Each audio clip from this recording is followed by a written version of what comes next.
Welcome back, everybody, to the Week in Horror. December 29th through January 4th. I'm JL, and with me, as always, are Alex and Eugene.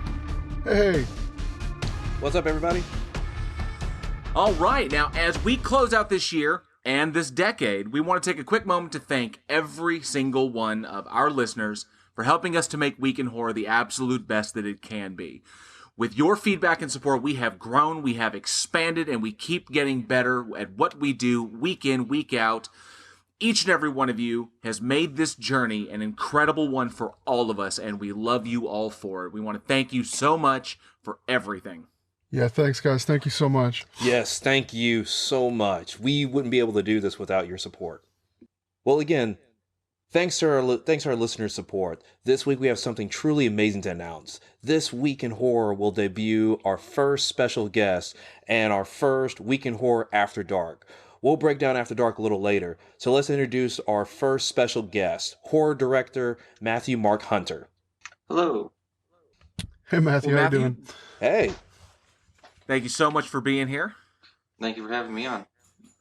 Hey, before we jump into this week, can you tell us a little bit about yourself? A little bit for our listeners? Yes. My name is Matthew Mark Hunter. I am a 19-year-old independent horror filmmaker. I attend CSU to major in teaching. I have been filming with my company, MMH Productions, for about 3 years now. We have over 80 short films, and we try to each weekend bring out a new film, and we just keep filming until we can't anymore. Shop till you drop. That is amazing, and I think something that everyone who's trying to get into film, especially at the younger age, before you make the transition into major career, build up that portfolio, man. Just put it on fucking camera. I fucking love that. Yeah, so do I, because it's a matter of you just do it. That's it. You try to do something every single week, and it's like, I got a camera. Let's just go out and do it. Put something together. That's awesome. Yeah. That's what we used to do that 2 years ago in the summer. We try to get together, me and my crew, every weekend and just shoot something and post it on YouTube and just meet back up next weekend and do it again. Cool. Shit, I have some directors that can take a fucking lesson from you, I swear to God. And these cats are in their goddamn 40s. So that's we can find your work out on YouTube. What's like your channel? For my YouTube, it's MMH Productions. That's mostly most of our indie films are guerrilla style films. A lot of our bigger, not bigger budget, but more advanced films we bring out to film festivals and DVD. Nice. Oh, that's awesome. Do you also have like a website where possibly somebody can order a DVD or something like that? We don't have the DVD order set up on the website. What I have been doing is occasionally I post some on eBay to sell, or okay. I have a thing on my Facebook, and it's like send me a message and I'll link you my PayPal. When you send them money, I'll just send the DVD out to you. Yeah, that sounds super awesome. Personal. That's awesome. That is sweet. Yeah. Something that just occurred to me. One of the goals of Week in Horror eventually, that is kind of a personal goal for me, and I hope we get to do one day, is I hope we get to do live podcasts at horror conventions. And there's one here in Texas. It's an annual horror convention called Texas Frightmare Weekend.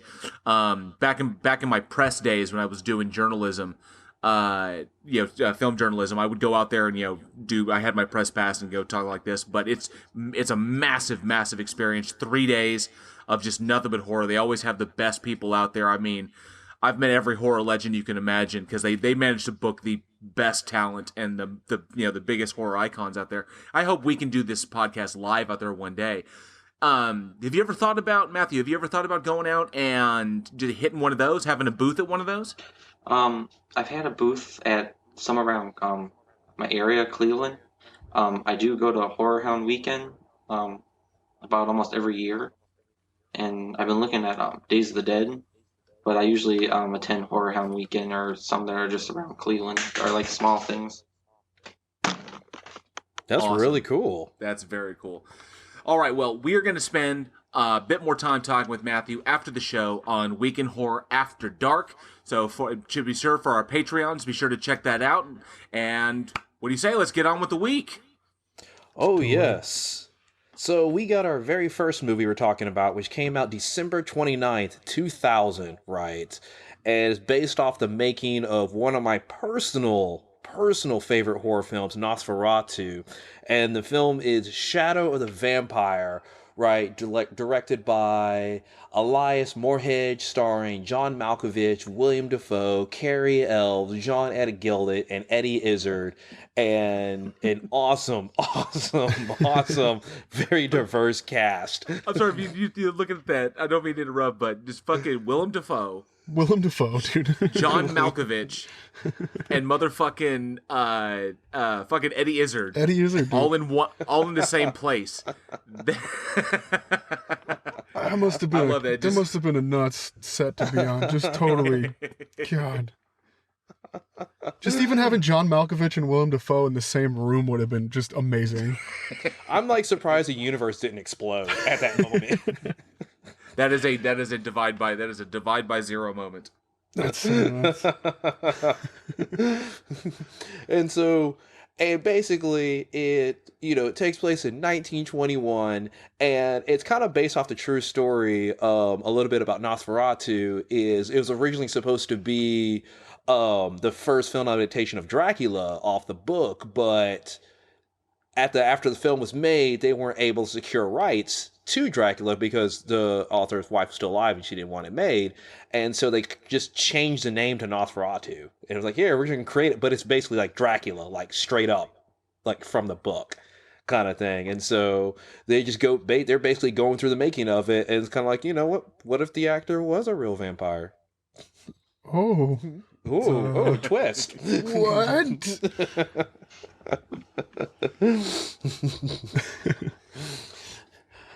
And so, like, it's interesting to find, like, like little nuggets and stuff like that. It's like, oh, this happens to be like a little vial of blood over here, and oh yeah, they're opposed to sunlight and all this other kind of stuff. So I mean, it's definitely a great film to check out. It really is. I'm really curious as far as like the directors, as like you being a director on that set must have been intense because you got 3 or 4, super diverse actors. And obviously, with the kind of historical significance of what they're doing and their different takes on that and the different schools of thought, that would be, I mean, I don't know if that's a director's wet dream or if a director's nightmare. Could be both. It really could.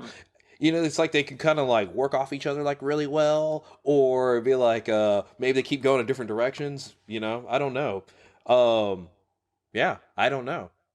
Matthew, as a director, from your point of view, what do you think that was like working with those? I mean, you got Willem Dafoe in 2000. You got, I can't remember, when did Boondock Saints come out? Oh, Boondock Saints was, it was filmed in 99, and I don't think it released until either, I have to double check, I think it was either 2000 or 2001. It was delayed because of the Columbine shooting. Yeah, that's right. Oh, yeah. Okay, it's still around the same time frame. Yeah. And just Willem Dafoe and like a peak of his weirdness, and John Malkovich, always just amazing. But like Matthew, how would you feel about that situation? Well, you have to like accommodate because they're all 3 like during it they were all like big, and you want to make sure like they all like. If they have any ideas, you want to like listen to them. But I'm sure like at the time that having all 3 was probably more a blessing than a nightmare, because then also you can promote like all 3, saying, hey, we have all 3 of these legends in our film. Absolutely. Oh yeah, definitely. Because then you can say you can kind of market to like the Being John Malkovich crowd and the Princess Bride crowd and all these people and the Eddie Izzard, because he's big in his stand up and stuff. You can market to all these different people and then have them all bring him in to see your film. It's absolutely cool, yeah. And I love Eddie Izzard when he plays against type, and like I absolutely adored him in Hannibal, and that's just like not the Eddie Izzard I know, and that kind of stuff. But I love it when these guys. Well, of course. Willem Dafoe and John Malkovich, this kind of movie is straight up their fucking alley. I mean, just no doubt that Willem Dafoe probably got a leg in on the Green Goblin based on, because that came out that was 2001. That was right after that, yeah. Exactly. Yeah. So, and I have no doubt that he got a leg in to get that role based on his performance in this one. Just that fucking grin and shit. But it's interesting Because what we're looking at is a film came out in the year 2000, and Nosferatu came out in 1922. Yes, And I so, believe. and heavily influenced by German Expressionism. Okay, and German Expressionism being just an offshoot of the Expressionist movement in Europe at the time, and it kind of transitioned into cinema just because it was in art, it was everywhere, and because cinema was in its infancy, it was transitioning into that as well. So you had this, with Fritz Lang's Metropolis and the Cabinet of Dr. Caligari, kind of set the tone, and it really made its way into the performance that was given for Count Orloff. And so I find just that really, really unique, I guess, and because it's so overwrought and people just kind of explode when they're doing it, the big body gestures and the big movements, because it's silent and they have to convey those emotions in black and white with no sound and convey that stuff, big to the screen and really, really grab people's attention. And for, so many years later, what is this, 80 something years later, 70 something years later, to sit there and translate this again and try to recapture that. And it probably is no wonder that while the film was critically lauded and, Defoe's performance and, was critically acclaimed, it really didn't slam except for, people fans of the genre. Yeah, because Nosferatu is one of those films, unless you really study film and the history of it, I can understand why people, they would probably recognize seeing Nosferatu the character as, oh, he's clearly a vampire, but probably don't know the movie itself. But even at that time when German Expressionism was out, Germany was considered the head of cinema. This is before Hollywood was in its infancy, so German film was considered the pinnacle at the time. People would leave the United States to go to Germany to be in film instead of the other way around. And that's what you had those big films like Metropolis that came out with Fritz Lang, and it really wasn't. Obviously, once World War II broke out, it killed the German film industry. But at that time, it's hard to think about it, but it was like that. I absolutely adored the note, just the idea of German Expressionism as an actor myself, and the demand for an actor to take risks and to I think it's better. I think the technique is better than the method, because I'm just not a fan of the method itself. I think it just weighs too heavily psychologically. But in this, it allows actors to take risks, to be large, and to forget the camera, and it demands so much. Demands as much of the body as it does from the mind. I mean, one of the biggest actors out there, Nicolas Cage. Of course, he's doing every film he can imagine nowadays. I feel bad for the guy. We've talked about him before, but he is a giant fan of German Expressionism and utilized. He took bits from Cabinet. He took bits from Metropolis, from a bunch of films from those early days. And he kind of when he was getting started, that big wild-eyed kind of, it's a meme now, but at the time, especially in I need to brush up on my Nicolas Cage filmography. There was a movie where he lost his hand when he was really young, got his hand cut off. Anybody? I can't think of it right now. Doesn't ring a bell. Oh, but anyway, was that one of his 1900 films he's done? I feel bad for Nick, but it was early on in his career, and he used a lot of that. So that's why we always get the manic Nick Cage and the calm Nick Cage, because he always falls back on that. But that's made him an incredibly unique actor in that, and one you can rely upon, and that's that German Expressionism. Just I wonder why more actors don't fall back on that, or at least try to experiment with that. I think it's kind of easy to get maybe pigeonholed with it, because at times when it works, it works. You look at movies like The Rock, for example, and these films, they hit and it works and stuff. But then I can see other films where directors may be like, maybe I want to go with something a little calmer, kind of downplay that a little bit more. So it may depend on the kind of film. It could hit, it could not. Dude, and this one, like you're saying, this is just cast on this. You got Willem Dafoe in here just playing his heart out. God, he's so weird, and I love it so much. It's anything he's in, but then he plays this role, and you've got this vampire, this Nosferatu, who, I don't know if, because you were talking, that movie came out, what, like 22? Nosferatu did? Yes.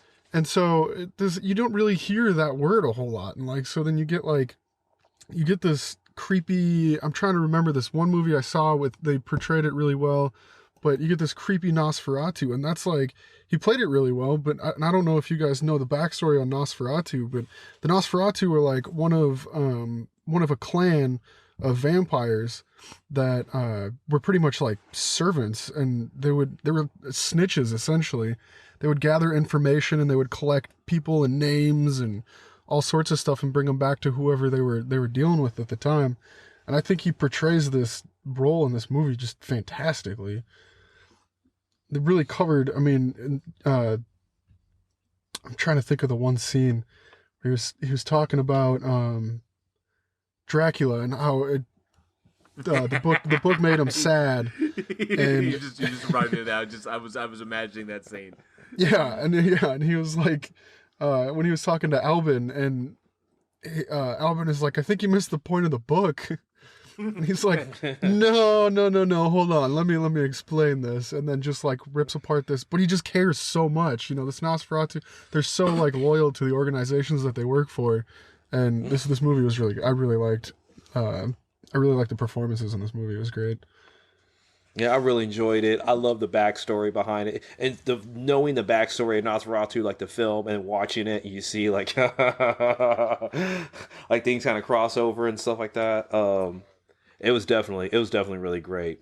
And so basically, what I would like to do is, who do you think actually, for those who've seen the film, who do you think actually did like the best job? You have these big names that were sitting there that are in this movie. So who is actually your favorite character? Was it John Malkovich, William Dafoe, Cary Ells, Eddie Izzard, or you know what?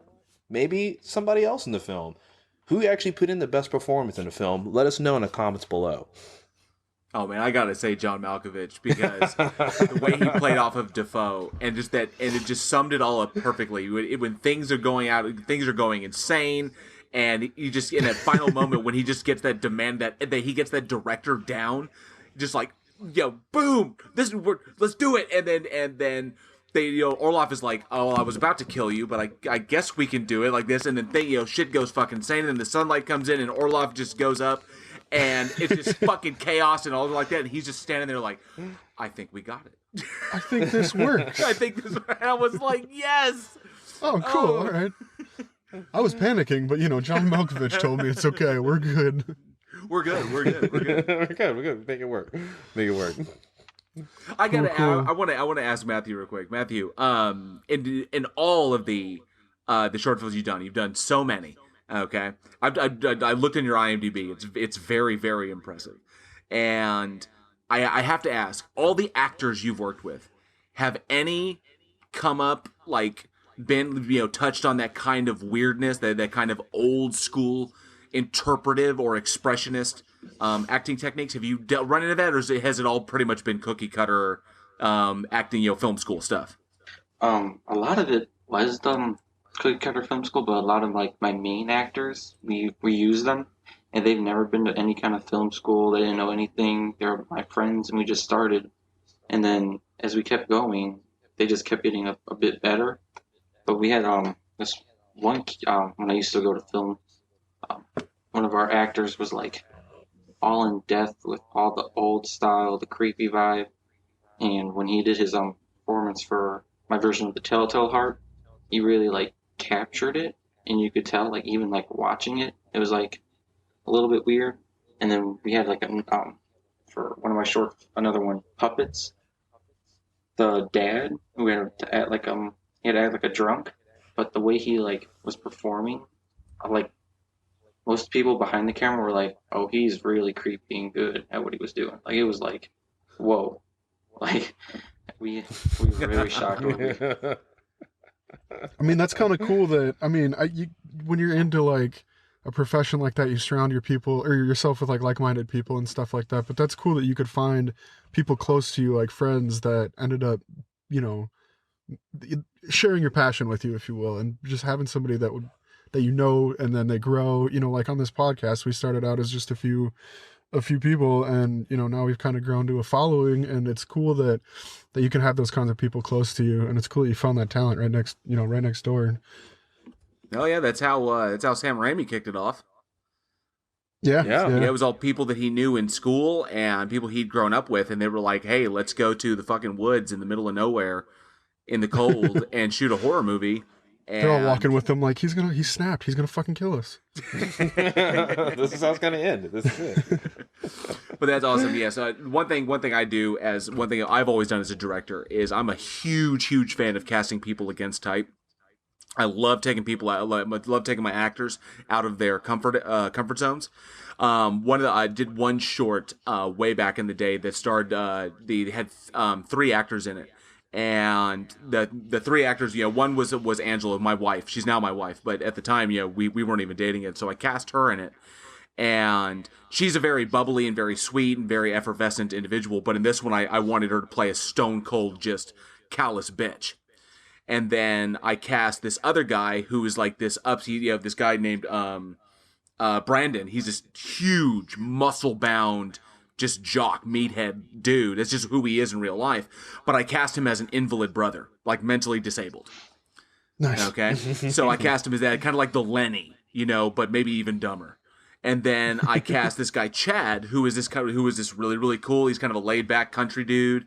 And just kind of family, just very gregarious. And I cast him as this completely and totally stressed out brother who is taking care of the dim-witted younger brother. And the two of and then Angela played his wife, and how there was conflict because he keeps wanting to take care of the brother, but the brother keeps dragging them down, and the wife hates the brother.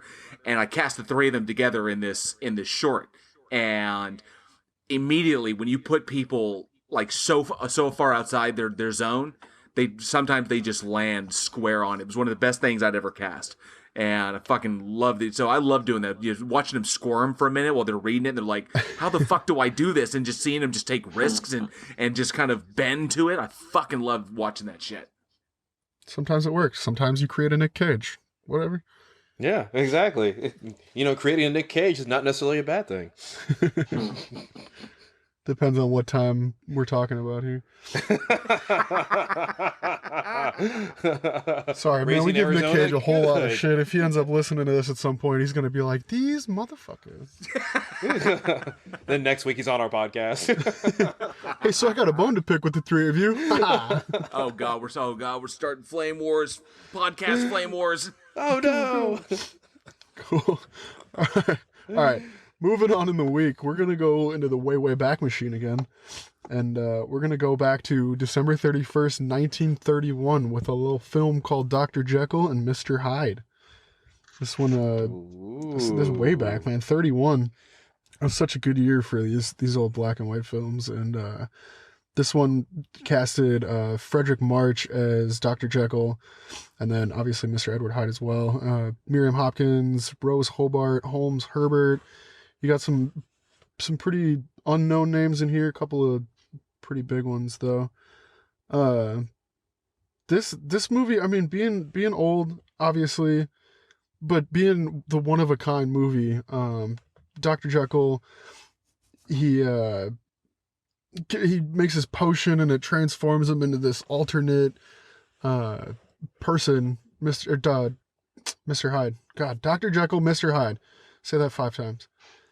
But this was, it was the start of this idea and this, mad scientist, and it was something that played along, something that really hadn't been touched yet, and they did a pretty fantastic job with, I mean, even like the makeup and the effects in this movie. It was really cool to watch. It was really cool to go back and watch, because I remember seeing parts of it when I was younger, but going back and watching it again was really cool. Yeah, because when he actually transformed to Mr. Hyde, like, he was scary. It was, yeah, he had like that big weird upper lip in the forehead. He looks like a Neanderthal almost. Yeah, and he went, like, he beat his girlfriend and stuff like that, and like, I mean, it was... I mean, it was 31, that was... Yeah, I mean, it's 31. It's a different time period and everything like that. But yeah, I mean, he was scary. Oh, Matthew, you were about to say something? Oh no, no, you can go ahead. Because like yeah, when he was like from the Dr. Jekyll and Mr. Hyde, even like his performance was like amazingly changed to the character as well. Like he really knocked off the character really well with his Just performance. that switch between two different, because you essentially have to play two different roles in that movie. And that's something like we don't think about whenever we see like, oh, one character switches whenever we watch movies where one character has to switch and back say multiple personalities. We don't think the fact that, that's the same person who basically has to learn two different characters and be able to switch back and forth between them. I find it was what I found about March's performance in that, and I fucking loved it to death. Was yes, what I saw. It could just be my humble opinion, but what I saw was an actor who had developed two distinct characters, Hyde and Jekyll. Okay, and had developed them to the point, but had developed them as kind of both as each one of them coming from the same place. That he found a unifying root between the two that led to two extreme differences. Okay? Because he found a way to link it, because you can see some nuance in that performance that links both Hyde and Jekyll. Some things that the undercurrent of Jekyll and the undercurrent of Hyde. Okay? Whereas there are certain just like things that he's repressed, things that he's shut down, things that he feels he's grown past, emotional things that he is buried. Okay, and then it's almost like just the flip. Okay, when Hyde comes out, and he managed to find that link, and he plays those nuances to absolute perfection.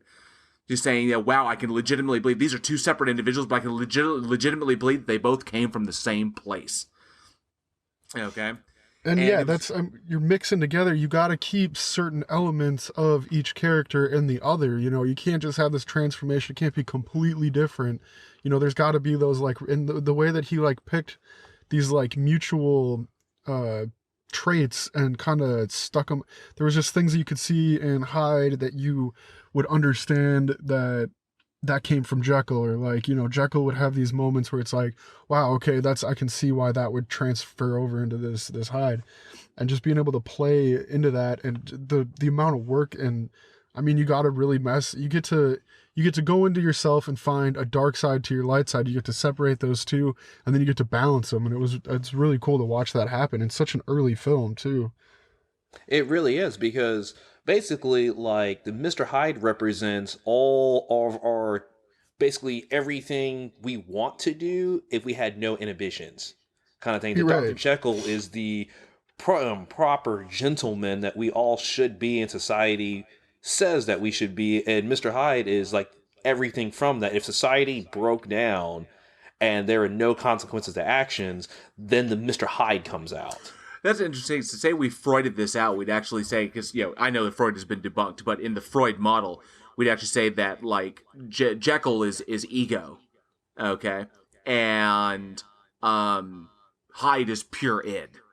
Yeah, but it's still the same person. Yeah, still operating from the same plane, and I love it. And the one thing that got me now, for those who don't know, Dr. Jekyll and Mr. Hyde was based off of a Robert Louis Stevenson novel. Came out in 1886, I believe. And that novel, and typically in these days, in the 30s and the 20s, the early infancy of films, late 1800s, theater, obviously, books were the medium at the time. People wrote. That's when we had, Edgar Allan Poe and H.P. Lovecraft and Robert Louis Stevenson and the other. That's where our great novels, our great Dickens, where our great novels came from. And so, typically when film was in its infancy, when cinema was coming up, not a lot of people were working in it. So when any adaptations you had were novel to theater. Translations, and then you saw a novel to theater, and if it was a really hot theater production, you would see the adaptation to cinema, and this happened to be one of them. Dr. Jekyll and Mr. Hyde was adapted from it took from the novel predominantly, but a lot of the techniques and everything were taken from the theater production that was going on at the time, and so that's where I think Frederick March was so brilliant, because in the novel, that's kind of the basis for what he's got. So he reads the novel, and then you look at the theater and how the theater does. Now, when the theater was doing those productions, those kind of transitions are exceptionally difficult. You're typically looking at very quick costume changes. You're looking at smoke. You're looking at just basically stage effects like a magician would use. The classic stuff, misdirection in order to get the effect off. But in film, it's got to be there. Okay, so March was able to bridge that gap, which I think he had kind of an understanding of film, or a kind of preternatural understanding of film that a lot of people didn't have at the time, and was able to see how this would translate in a visual medium like this, like right there in your face. Okay, and was able to just say, "Oh, I can see it from the audience's perspective," which is just a brilliant way. Some of the greatest directors and actors we have, they work from that perspective. It's like, how will the audience take this in? They can put themselves in those shoes, and it's like one of the reasons why he won the Academy Award for the character at the time. Yeah. You know. Yeah, that movie was a huge success too. I think it was the 8th most popular movie in the box office for 1932. Yeah, that was really cool. It's absolutely. You were talking about the special effects, and that was like, there was so much that went into that. And that actually, one of the big things that sticks out about the film is the actual transformation sequence, which for 1931, no CGI or anything like that, it was actually like revolutionary at the time. And so when you know that it's going to be black and white to begin with, you can actually play with some other different things which you can't do in color. And so one of the things they did with his transformation, and specifically I'm talking about the scene where you look in the mirror and you see him basically transforming like in front of your eyes, you start to see things appearing that didn't necessarily appear to be there. And so what they ended up doing was they did all these different color contrasts on his face, knowing that it'd be black and white. And then what they did was they used a color filter on the camera. And it's like a giant circle that went over the lens.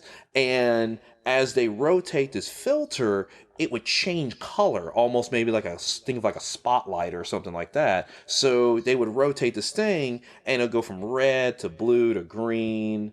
And then what they did is they did the makeup so it complements with that and contrasts with it. So when it's on like a red, you only see certain features. As they roll the filter more, it reveals more and more features. But because the end product is black and white, you don't see the color difference. Oh, that's so crazy that they had to go through those lengths. There's somebody there that's thinking like, okay, it's black and white. If we use this makeup, it comes up normally on the screen. If we put this filter in front of it, we can change the color of his face. We can change the color of like his eyebrows. You can make stuff disappear and show up just by putting a filter. And like, you had to actually really be like real good and smart. And like, now you can just click a couple buttons on your freaking computer and then you got stuff that blows up and disappears and whatever. But back then you had to, scene by scene, you had to make those things happen. And that's the best part about old movies. Before CGI was even like remotely thought up, that you had to actually think about what you're doing. That's when you get these amazing, very well done movies. Even if you can tell that it's like, okay, yeah, obviously, but it's like, think about what went into that, how long that one scene took to think out. It's like a 5-second scene. It probably took them a half an hour to set up, you know? Oh, that's so important, Elliot. And one of my favorite parts of going through film school was learning the history of it, and basically walking through everything, the innovations and everything that people came up with along the time, trick photography and doing camera effects and tricks like this. I absolutely adore that the evolution of film technology as it went along. It's just like, I mean, we went from we're at a time now where it's a click, like Alex said, it's a click and a click on a keyboard and boom, boom, boom, you've got it. But I love a time when to get a correct light effect, okay, they would literally take a jar of like colored liquid, okay, and put it in front of the in front of the light, to get a lighting effect, stuff like this, like that. Just We're talking like filter. basically these guys took a wheel of gels and rotated them slowly in front of the camera, and each new color that they walked by, that they slid by, revealed more of the transformation. Little tricks like that. little like cool stuff, and of course, playing with the cameras like this. This is all shit that directors need to know. Okay, my personal opinion. This is what they need to know, where they're coming, where they came from. They need to know where the art form came from, because learning about other people's innovations helps you to come up with your own innovations. Absolutely, that might just be me. And absolutely, and this is actually what I wanted to ask Matthew, because I know, putting with your long list of all the films that you've worked on, like, so how can you think of a certain time where it's like, this is what I got to work with, and I got to make the best of this, or I got an idea for something, and based off of the resources I have, you have to make it work. Like, have you had like a complicated transformation, or maybe a certain scene that you have to really kind of work and push the limits of what you had access to? Well, yeah, when we started, it was basically like a camera. We didn't have like any audio equipment, no lighting equipment, none of that. So we had just work around using just the camera and try and figure out like tricks, like not to show some stuff, or figure out lighting with using your flashlight on the phone. And then when we had to use yeah. Oh yeah, I like that. And then when we had color, because I didn't have any gels at the time, I would take those solo cups. They had like orange, green, like blue solo cups. We would put the flashlight phone in the solo cup, and it would reflect off the color that the cup is for the shot. See, that's the creative stuff that that's so cool. Yes. We need to see more of that. Okay, innovative filmmaking, indie filmmaking, man. It is I shit you not, that is the mother of fucking invention. Okay? We need to get this shot. I don't have a fucking jib. What the fuck am I gonna do? Let's fucking, we can do it. We can use a tree.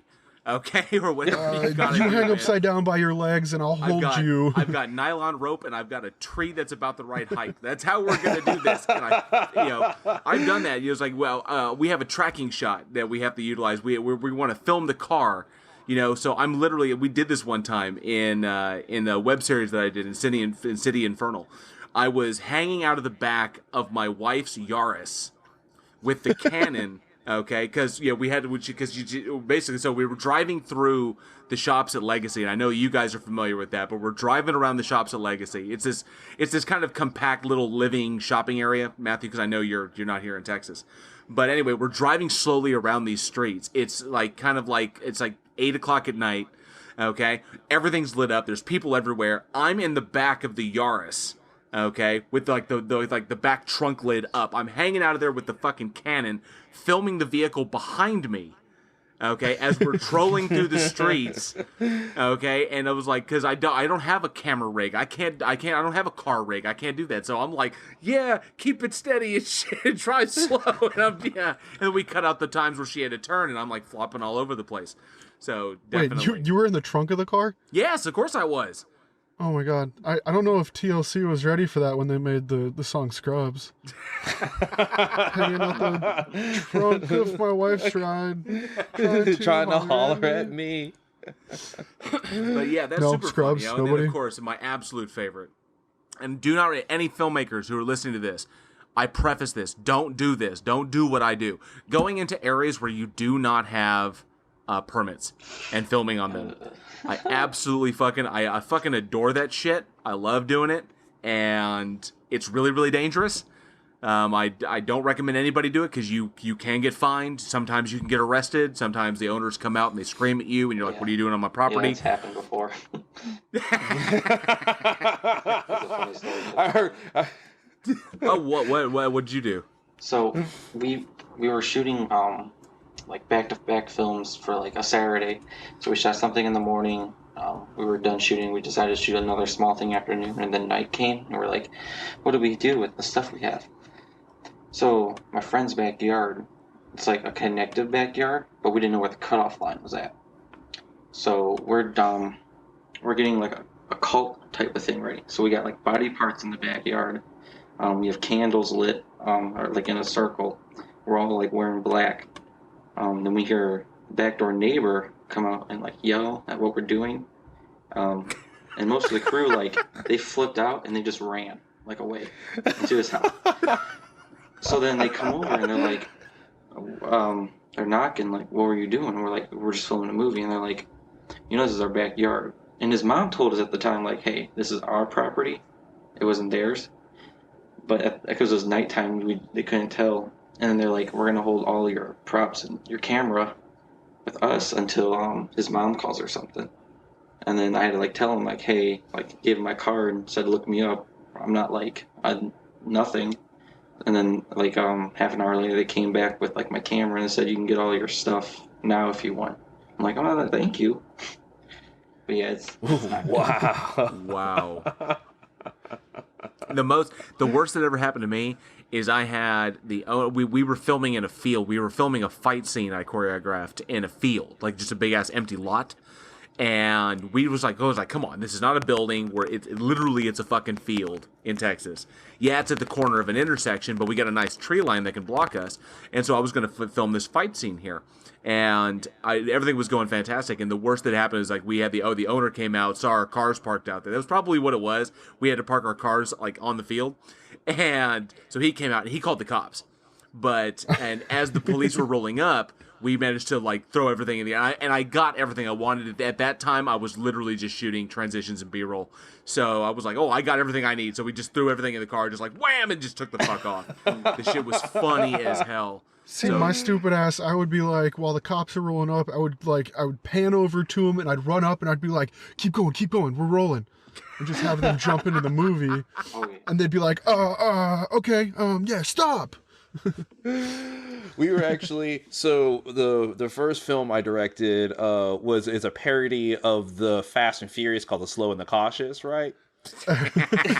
And the car I drove was this multicolored 87 Grand Dam, and it was like on his last leg, because we're like 18 and there's like smoke coming out the hood, and I mean it was like the car died like 2 weeks later, right?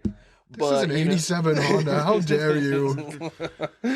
And so we went out to the stretch of road. It's like in the middle of nowhere. We had people posted to make sure it's traffic, and we plotted out our shots and everything. So it was like my dying car versus this brand new Subaru Legacy, right? But it's a comedy, so my car's gonna win. And so we got a couple shots like halfway through, and all of a sudden the cops show up, right? And they see the Legacy because my car is over the hill.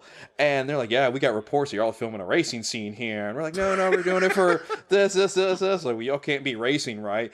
And as he says that y'all can't be racing, my car comes over the hill with a smoke trail behind it. And the cop looked at the car and goes, oh, y'all are good. You got in the car. You're fine. Yeah, you're fine. That thing doesn't even go the speed limit. Who the fuck do I look like? Dominic Toretto?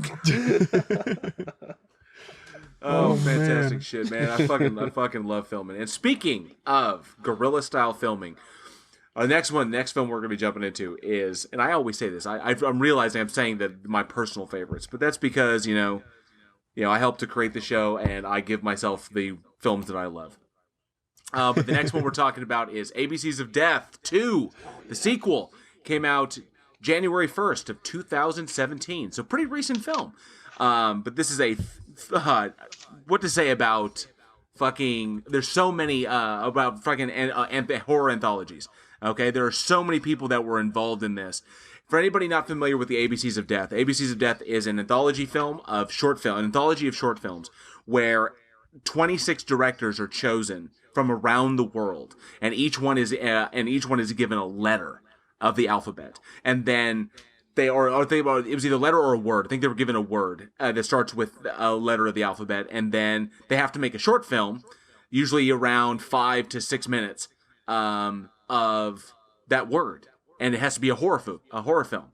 So you had crazy shit like amateur or badger or deloused, okay, and you can see some of these were like equilibrium, so like that, and invincible, okay, so imaginations run wild, and of course they've got directors from all over. They've got European directors, American directors, people from Australia, people from my absolute favorite, Japanese and Korean horror. I love these guys.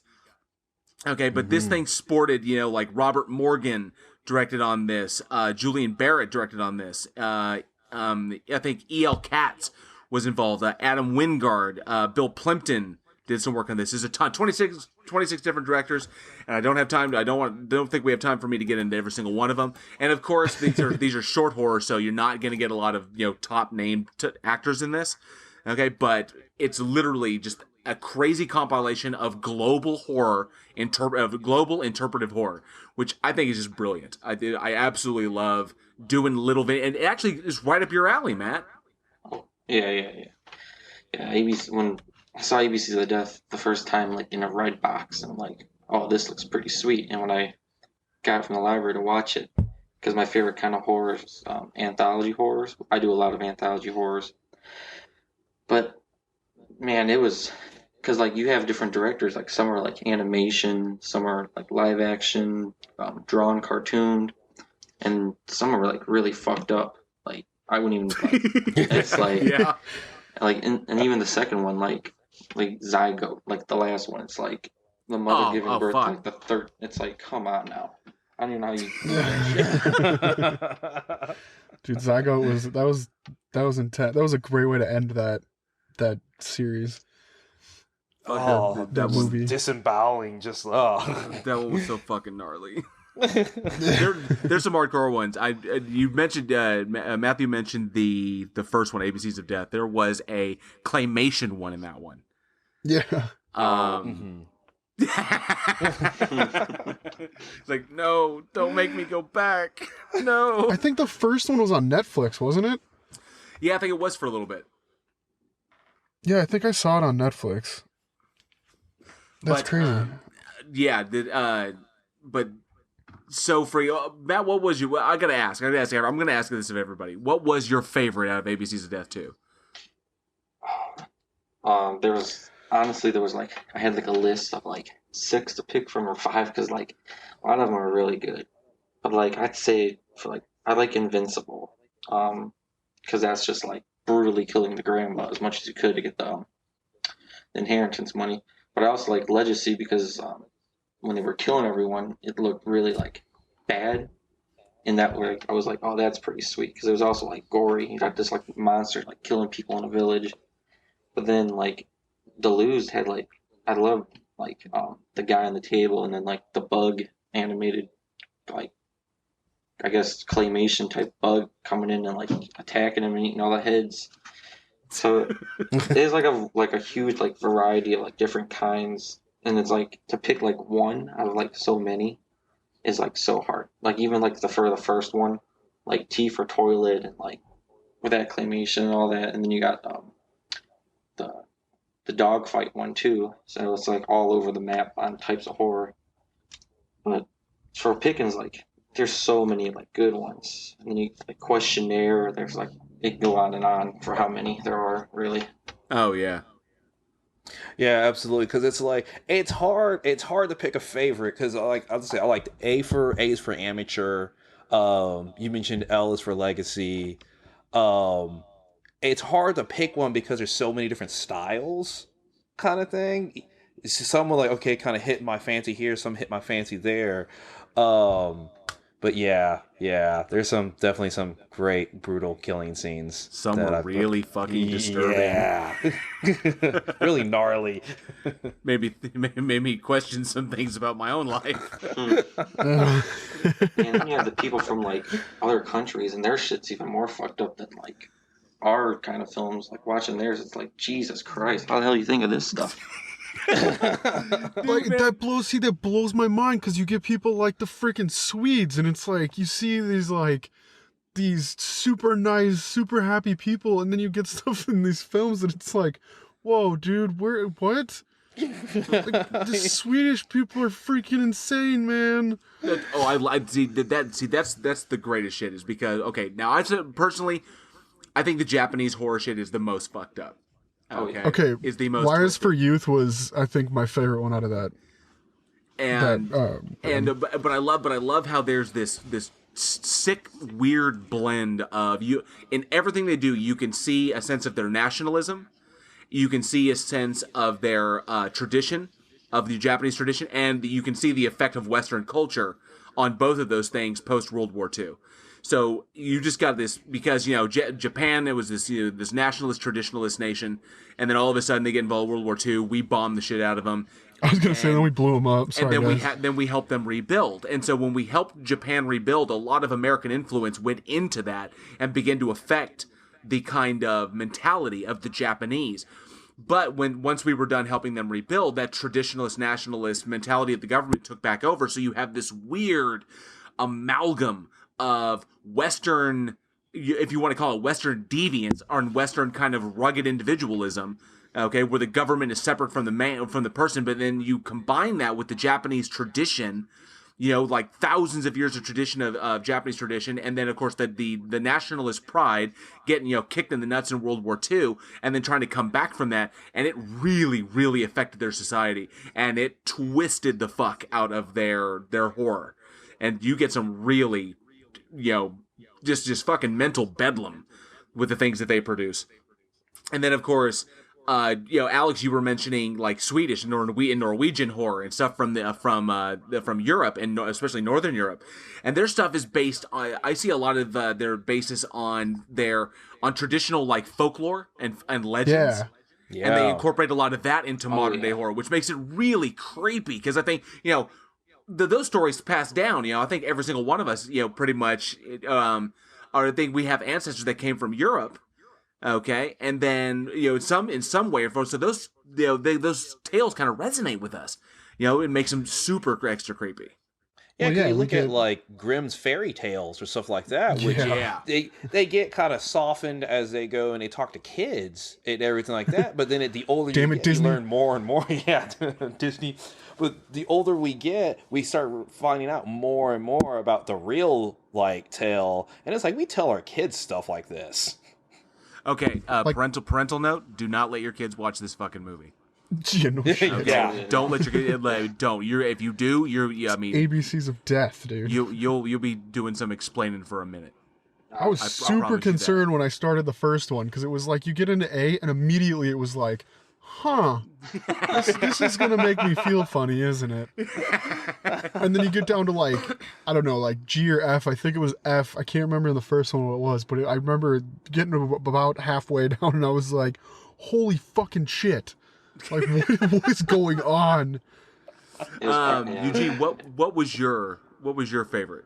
So I like to go right into it with A is for amateur. That one hit. I liked L is for legacy, and then R is for roulette. Like, and I mean, it was just, man. First of all, like coming in like just straight off the bat, right, where assassin hired to go kill this like drug dealer and all this other kind of stuff, and then like, it just it's good stuff. So yeah, dude, you're talking about R's for roulette. That was one of the most like nail-biting situations you ever put in. And then, I mean, I know we can't really spoil a whole bunch of these, but like when he like turns the gun on his on Nina. Yeah, that was like, because like a lot of the horror films I like to watch are the ones that are super tense. Like you never get a chance to relax, and so it's not necessarily like the over gore or anything like that. But I like that tenseness to it. You never get a chance to relax, and you don't know what's going to happen. Well, I gotta say, because I've gone back and watched them so many times, and sometimes when watching horror like this, I take notes just for myself, for my own edification, just so I can pick up techniques and shit like that. But the favorites I did, like all of you, I had some difficulty pulling a favorite, like a single favorite, but I was able to do that. But I got to give some honorable mentions to. I absolutely loved M is for masticate. And I thought that one was funny as fucking shit. Yeah, you would be in that. I thought that one was funny as fucking shit. Just because it's like, holy shit, it's a fucking zombie, and all like this is like, and then like 15 minutes earlier, bath salts, sure. That shit cracked me the fuck up, and just the way that and the dude he was a great big fat guy, and he was like, bath salts, sure. The fucking and the director too, Robert Buchek, like That was just like, what was it? Because he probably got like the letter, like, yeah, you're gonna be doing this, and he's like, fuck, I didn't. Okay, hold on, what's going on in the world? Hey, he's got the news on. He watches that dude get shot. He's tripping out on bath salts. He's like, I could use that, and then he nailed it. It was freaking hilarious. Now, and I also I got to give honorable mention to R is for Roulette. I really, really enjoyed that one. But my number one fave was J is for Jesus. And why?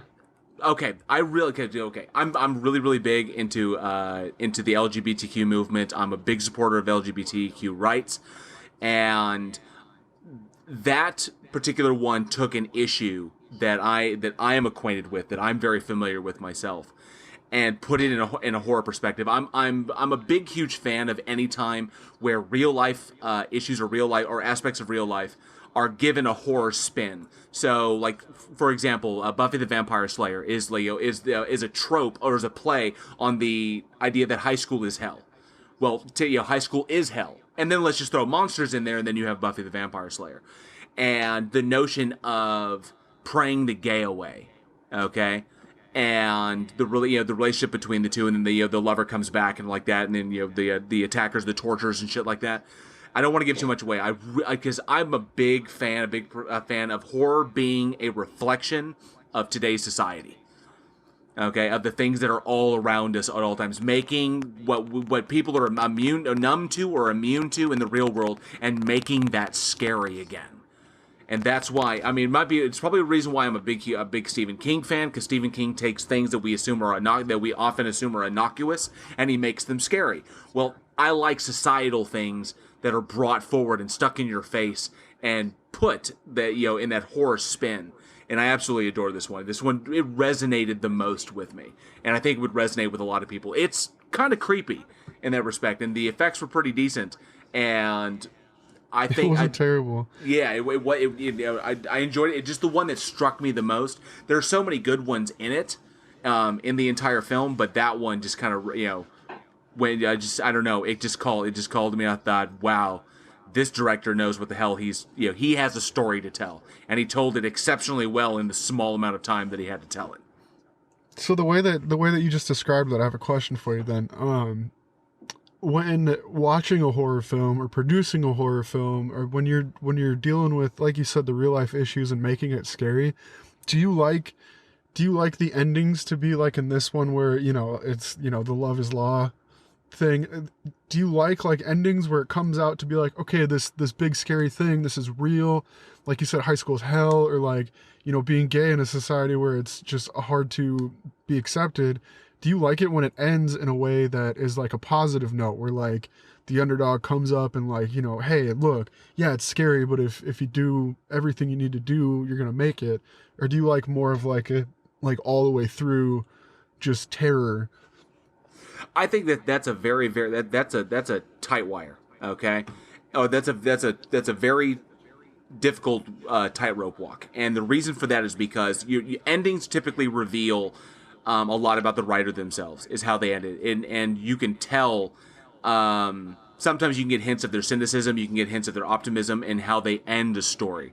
And so, obviously, whoever the writer of this, I think it was. Let me take a look real quick, because Dennis and Ramallo. Obviously, he wanted this to end. He gave a light at the end of the tunnel. Okay, despite the horror aspects like this, but he wanted to. So that's from my perspective. That's him telling his audience that there is a light at the end of the tunnel. Okay, that eventually there will be. That you may have to go through some horrific shit, but we're getting there. That progress is getting there. So it really depends upon the message, because if he'd given that a bad ending, or a scary ending, or a negative ending, where it may be horror and it looked like it was going to work out in his end, but then he wound up getting killed too. Okay, that sends that could send a negative. I could say that could send a negative message for what he's trying to do. So it really depends upon the message, and if the ending fits with the message, then I'm definitely cool with that. I'm also cool with the kind of discordancy. I like it sometimes when there's a bad ending, because sometimes bad endings happen. a la Stephen King and Cujo. You know, in the book, the little boy died. You know, they killed the dog and the mother escaped, but the little boy died. But in this, you know, let's go back to The Mist. There you go. Yeah, Okay, like The Mist. Okay. You know, we always bring up that fucking ending because that ending was okay. Well, I don't care what the fuck Stephen King said. He may have loved Darabont's ending like this. Fuck that. That ending was bullshit. Okay, because you spent an entire goddamn movie building up David Drayton as the most, you know, focused and determined individual to save his son and to get him out of this, and the risks he takes and the sacrifices he makes and the people he's able to convince, he's able to galvanize all of the logical, critical thinking in the entire building, okay, overcome the fear, overcome the crazy batshit religious lady who's screaming shit, and then you're going to tell me in the very last second he's just going to give up, stop fighting, and he's going to put a cap on his son? No fucking way. Yeah, that was a really fucked up ending for that movie. Like, just kill everyone off, and then like when they come by, it's just like, oh, it could have been saved in 2 more minutes. Like, Jesus Christ. That was hard watching because like reading the book and knowing what was going to happen, and then like working up to the. I feel like they probably could have done it a little better, but like working up to that moment where it's like, you know what's about to happen. It's just like, that's terrible. You know it's just going to be a shit ending. Like, there's no good way to, like, kill a kid. Yeah. At the end of, like you said, he worked so hard to get all these people. Yeah, and then just when you're watching it for, like, that long, too, and then you start connecting with all the characters in the film, and then at, like, the last second, let's off them all off in, like, 1 second. It's like, damn. It's like, come on. This guy has seen giant fucking tentacles come up out of the mist and rip a kid apart in front of him. He has seen giant fucking spiders with skull faces that shoot acid webbing, and he's conquered those. Okay? He's seen giant crab monsters come out and take people away. He's heard screams all over the place, crazy religious fanatic woman, you know, riling everybody up. He's overcome all of this while maintaining his son's safety, you know, maintaining or galvanizing the group around him of logical, critical thinking people. He's a leader. He finds his natural leadership. You know, he's a strong character. We get behind him. We understand him. If we were in the supermarket, we'd be following his ass. Okay. Oh yeah, for sure. And then to turn around and do that is such, and that's what pissed me off, is because that kind of weakness. And that was never displayed in Drayton's character at all. We never got a hint of that weakness throughout the entire script. So the only reason Darabont did that was just he did that shit for the lulz. Okay, he's he's like, this'll fucking get him. Well, let me play devil's advocate on this one, because I can kind of see where he's coming from, because out of all the experiences and all the horrible things he witnessed, like, you know, the kid getting ripped up in front of him and all these other people die from all these horrific ways, and the character gets to that point and it's like, would you rather get ripped apart and die torturously by being eaten, or a bullet to the head? Well, all of us would choose the bullet to the head, kind of thing. There was no like direct threat at that moment in time, though. Exactly. They were, like, sitting safely in the car. I get that. Now, if we're in the car and nothing is attacking the car and it's currently quiet and, you know, we're okay for right now, this is the time for plan formulating. Figure out where you are. This is what Drayton this is what the Drayton would do that I believe that Darabont had set up the entire time. You know, formulate a plan. Where are we? Where are we on the map? How far did we make it? What's nearby? What are the landmarks? What can we see? Blah blah blah. All this shit. Okay? Could have been done. But no. Whoa, we're out of gas. Time to kill everyone. And it was like, fuck you, Darabont. Yeah, and you couldn't even tell if there was like the bugs or like any of the creatures nearby either, like for a far away distance. You were just in the car. Like they weren't, like you said, they weren't even attacking. They weren't bothering you, yeah. Yeah, they're just, if anything, would like fly by and wouldn't even notice someone's in the car. Grab a blanket, pull it up over yourself, and chill out for a minute. You know, if things get super weird and stuff's trying to get into the car, sure, yeah, if you want to take the easy way out like a little bitch, I guess, but now there's no direct issue. And then like that giant monster walks over him, and like obviously it's not doing anything to you. See, that's the thing, is like I can understand a character arc that leads to killing his son and everybody in the car. I get that character arc. if David Drayton had at any point shown that kind of weakness, if David saw the tentacles and had to be brought back from that by somebody else, say like Ollie, or if David had frozen, he had been the one to freeze in the store, in the pharmacy with the spiders, if he froze up and someone had to pull him out of there we see weakness of character. We see that he can get so afraid that he doesn't know what to do, and he'll make bad decisions like stop moving, okay, or like not do anything, okay. No, but he was always on it. He was always on fucking point, giving orders, helping other people, coming up with on the fly decisions. And this is your on the fly decision? What? Now I understand, because if we had seen that character arc and we'd seen that kind of weakness where a father could put a gun to his son's head and pull the trigger, okay, I get that character arc if that character is built into that arc. But like I said, it pissed me off so much because this was just Darabont. It was like, and then we're going to get to this point, and then I'm going to kick the audience in the balls. Just because they needed another kick in the balls. Okay? See, now, I can understand. I can go with that ending. But I wouldn't necessarily say that would have to be like necessarily like, say, a character's weakness or something like that. And maybe it should have been like they were set there longer, or maybe there was an initial threat or something like that. Like, say they're in the truck for a little while, and they try to go out for a second, all of a sudden creatures start attacking them and start cracking the window or something like that. I can get behind that, but I can understand where his characters comes from, because he wants to protect his son, and even though it's something obviously no parent ever wants to do, if you had that moment where you had to choose between a horrific death for your kid and the bullet of the bullet of mercy, I would not necessarily that would be weakness kind of thing. So I don't know if you guys read the book or not, but I read the book, and then like immediately the movie had come out, like right after that, just ironically it had been like announced. And so I saw the movie pretty quick after I read the book. In the book, it was more justifiable, I guess, the way that you felt during it. It made sense when you're reading like towards the end of the book, and how it's all just doom and gloom and all the hope is actually lost. And they get back to the house and it's totally just desecrated, and like everything is just fucked. Like it makes more sense in the book. Then they put it on screen, and like you said, it just there was no immediate threat. It just didn't feel the same way as it did in the book. So I think they probably could. It would not have been hard to make that last sequence better, follow the book a little better, because like even that whole movie, they covered. I know we've gone over this before, but they covered the dialogue very well. Everything was like perfect to the book. Then you get to the end and you're like, well, I mean, the book made me feel one way, and now I'm just kind of mad. Yes. Yeah. Yes. I wanted to eat a fucking bullet when I walked out of that theater. I was so goddamn pissed. Yeah, motherfucker, this is how it's done. I was more pissed at that ending than I was at Ninth Gate.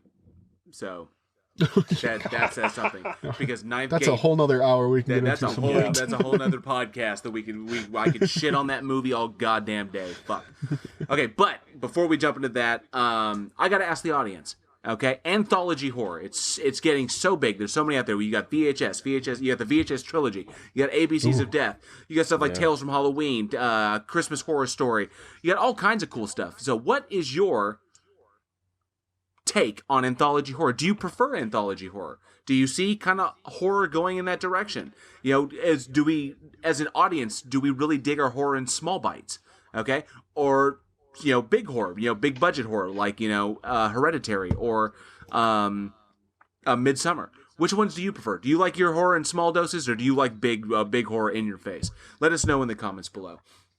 And we have 3 birthdays to jump into, and I'm really excited about these ones, because we love wishing happy birthday to the people that inspire us, the people in this industry that inspire us every single day. The first one we're going to jump into, this young gentleman born December 31st, 1941. This is a happy birthday to the director of the original Friday the 13th, Sean S. Cunningham. Mr. Cunningham. Mr. Cunningham. Absolutely. Now, I actually briefly met Sean when he came out to Texas Frightmare Weekend one year, and really, really cool dude, just really quiet, I think it may have been the environment. I just met him briefly, shook his hand. Really, really cool guy, soft spoken, but a total horror nut. Like, he loves being a part of the industry. And I mean, once he got going, because he's done a lot more production on horror than he has done direction on horror. Because with as a director, he had Friday the 13th. It wasn't his first film. I think it was his sixth. But Friday the 13th. Then he did the 82 version. He directed the 82 version of Strangers Watching.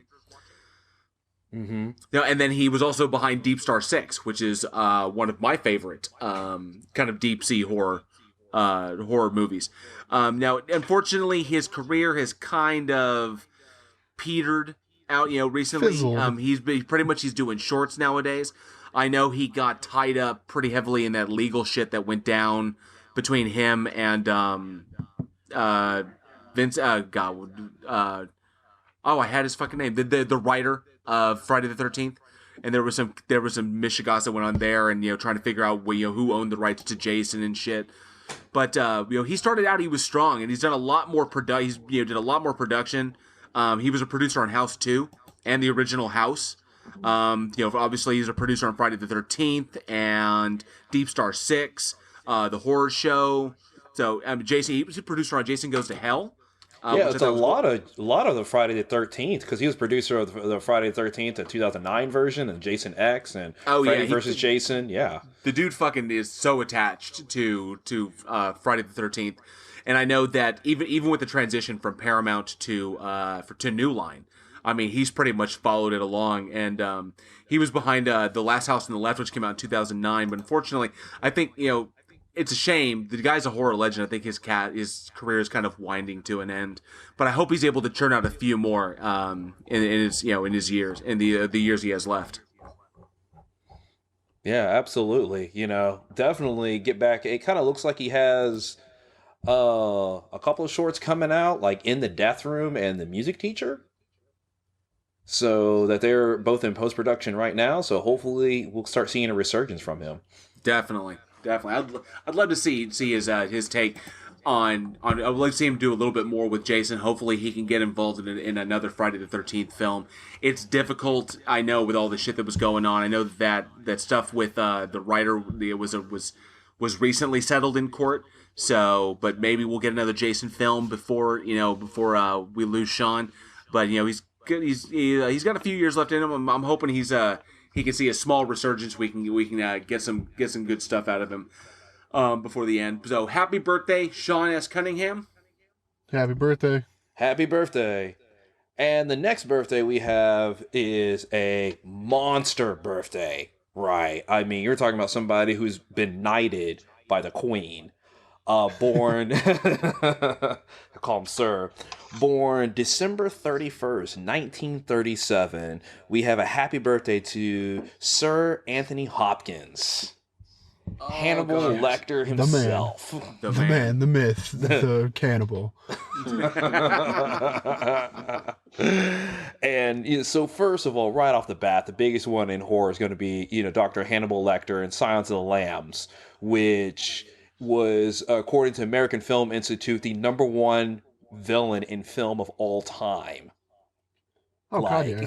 Yeah. Amazing. You said Silence of the Lambs, and I got a chill down my back. That's amazing for an actor who only had, I think it was like 18 minutes of screen time in that whole film. Yeah, I know, it's crazy, and he sticks out the most. Yep. Like, he's not even the main villain in that movie, and like he's the one that everybody remembers, kind of thing. Because they're after Buffalo Bill in the film. Well, nobody remembers. Was she a great big fat girl?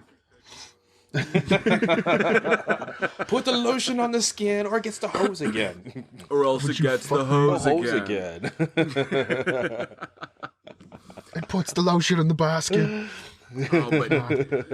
it's awesome because Hopkins, started so early in his career. But Silence was not his first horror film, though. I'm sure. I don't believe it was. He's been acting since 1960. You think of everything going. He started off on a TV show called A Matter of Degree. kind of thing. And so he started. Sounds terrible. Yeah, It I haven't sounds seen the Brit- show. It sounds British. Sounds... Yes. Or maybe sounds... Welsh, because I know he's from Wales. So Yeah, sounds super super. But he also he did like the Elephant Man. Starting off, this was before Silence of the Lambs. Also, A Bridge Too Far. The Bounty. If you've ever seen the Mutiny Bounty with Mel Gibson also in it, he is terrifying in that movie. Where he plays a captain who basically beats Mel Gibson because Mel Gibson likes to get beat in films. oh shit, yeah, he was fucking. He loves it. He was fucking William Bligh. Yeah, William Bligh. Yeah, that's right. Yeah, dude. Oh my god, that was 84. Shit. Yeah. Well, before that, and this actually popped up in our daily splatter. He did a psychological horror film called Magic, where he played a ventriloquist. Oh yeah. So, and I thought he was so fun. Well, I don't get. He was creepy as the character Corky. Okay, but that fucking ventriloquist dummy modeled after Anthony Hopkins was also really fucking creepy. That's probably how he got the part for Silence of the Lambs too. They ended up watching Magic and looked at the ventriloquist. If I can't say it, ventriloquist dummy. Was like, that's it right there. That's it. And I've got to give a shout out to one of my favorite because I memed this one time, but we can never forget the time that Anthony Hopkins battled Emilio Estevez with brain lightning. Okay, because Free Jack was the shit, and I don't care what anybody fucking says. When Anthony Hopkins fights Emilio Estevez with brain lightning to the death, that is a fucking movie. I mean, yeah. Oh yeah. And he was in Red 2. Did you ever see Red and Red 2? Oh yeah. Oh yeah, the Assassins movies, right? Yeah. He was Bailey in Red 2. That was such a good. It was so cool, and he was in like Thor and stuff. And The Right, that was another one that was really good. Also, for any so versatile. Oh yeah, for anybody who a classically trained actor like that, for anybody who hasn't seen or hasn't given it a chance, Titus. Okay, when he did Titus, Titus Andronicus, that was, oh my gosh, one of my favorite films, favorite non-horror films. Titus was so magnificently done. I know a lot of people don't really dig Julie Taymor's directing style. She's very visually inclined, and but I loved it. And I did a wholly underrated performance by Anthony Hopkins. Not a lot of people give him enough credit on that one, so I fucking loved that. Dude, yeah. Oh, dude, and fucking Hrothgar in Beowulf. Oh yeah. I forgot about that. See, you're naming all these ones, and I'm like, oh yeah, I'm only thinking about like Hannibal and like Red Dragon and. We will forgive him for Transformers: The Last Night. No, we won't. He's seen the other Transformers movies. And one of his most recent deals, I recommend anybody to check it out. The Two Popes. Okay, where he plays Pope Benedict. He plays a lot of it's just a religious figures. It's just a fan. Well, he's got that look, Yeah. But oh my God, he's so brilliant. I mean, the guy he has not lost a step. Okay, in his career. I gotta give note to his technique, and that his memorization capabilities are legendary in Hollywood. And that basically what he does, what he's walked, and I've seen a couple of his interviews. What he does is he will take a script and read it at least 200 times.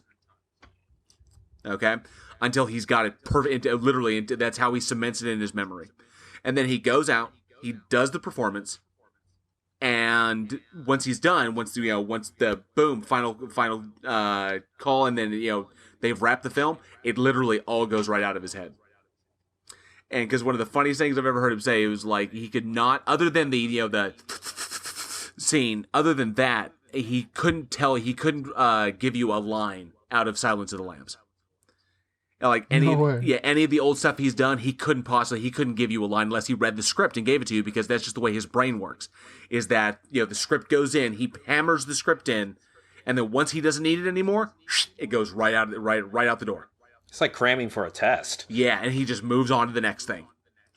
So That's a good skill to have as an actor. Because it's like you can just be different people all the time and you don't mix them up. That's true. And I have to give a shout out to the last movie where he taught Zorro himself the Mask of Zorro. Yes, it's one of my personal favorite movies. I remember seeing that in theaters. So definitely want to say happy birthday, Sir Anthony Hopkins. Happy birthday, Tony. Happy birthday. Keep it going. Cool. And then we got our last birthday for this week. January 4th, 1958, Matt Frewer was born. This is one of those names that you'd have to see the face to put the name to. But legend. He does a lot of a lot of TV stuff, but he was definitely in a few really good movies. I think some of his more recent stuff that you would recognize would be like The Walking Dead or the Fear the Walking Dead. Was that what that TV he show recently called? joined that. Yeah. Yeah, he was on that. He was in Castlevania. One of my favorite shows. I don't know if you guys have seen Altered Carbon. Yes. Yeah. Dude, that was such a badass show. Matthew, and so he was in that. He was Carnage in that. Matthew, have you had a chance to see Altered Carbon yet? No, I have not. Oh, it's on Netflix. It's on Netflix. Okay. It's a sci-fi film where, far flung in the future, humans have developed technology that basically stores their consciousness on a disc in the back of their neck, and then they can actually change bodies, and they call bodies sleeves. And they can actually re-sleeve themselves. So basically jump their consciousness and their memories in the disc to a new body. Wow.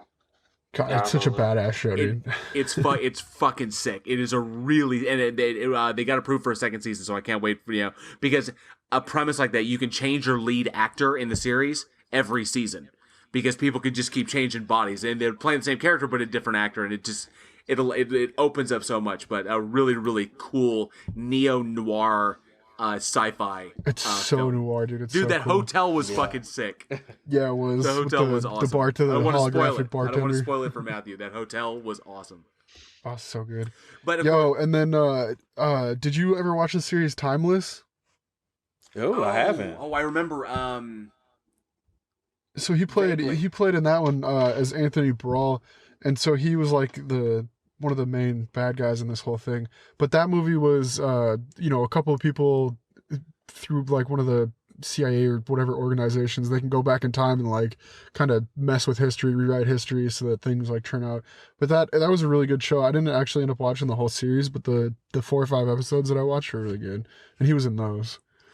I think special note has to be thrown out to because number one, back in 1994, he was the trash can man in the Stand series, the pyromaniac guy who carts the atom bomb cross country to Vegas.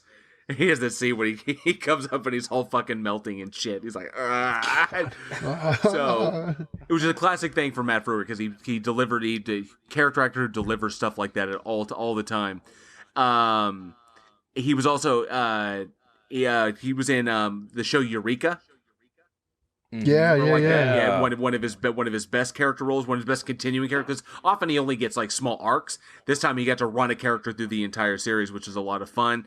And he delivered the epic in the Dawn of the Dead remake, in the Zack Snyder Dawn of the Dead remake, Ving Rhames Sarapalli. He had a small part in that where he delivered the epic line, "You want every single second," right before he passed away. Frank, right before he died. Yep. Yeah. So he did that. The guy's just been in everything. I think he was in Zack Snyder used him again in Watchmen. Yeah, he was Moloch. He was in Watchmen. He was Moloch, Yeah. yes. Mm-hmm. God, he was even in like the Pink Panther TV series back in like 93. How can we forget? This cat was Max Headroom. He was, wasn't he? He was the original Max Headroom in the in the TV series. That's crazy. Wow. Yeah. God, this dude goes all the way back, all the way down to when Jared was born. We made it so far. We made it so far. I tried. Sorry. No, I'm just kidding.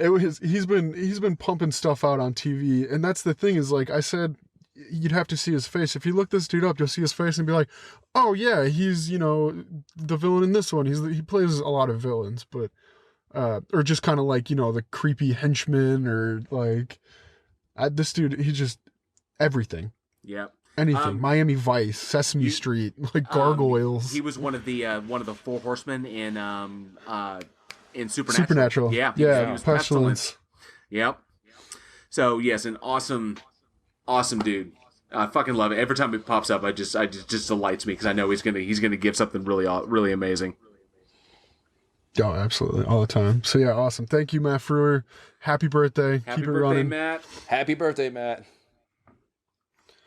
All right, y'all. Thanks so much for listening to this week's Week in Horror.